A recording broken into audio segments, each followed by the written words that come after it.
Hello friends, চলুন আজকে এলাইচি চা বানানো যাক।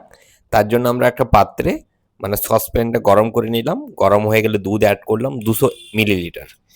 তারপর দুধটা যখন ফুটতে শুরু করবে চা পাতা অ্যাড করলাম। এলাইচি আর লং হামালদিস্তার মাধ্যমে কুটে নিলাম। তারপর ওই এলাইচি এবং লংয়ের গুঁড়োটা চায়ের সাথে অ্যাড করলাম।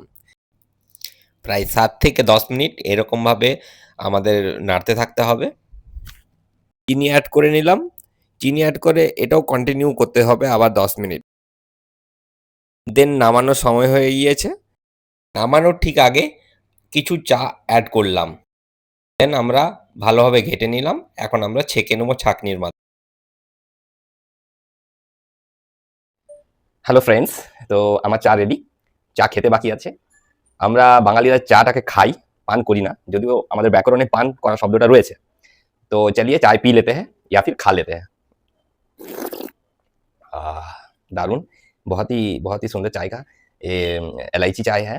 और आप भी कोशिश कीजिए, बनाइए और पीजिए या फिर खाइए। Thank you for watching. Please like share and subscribe.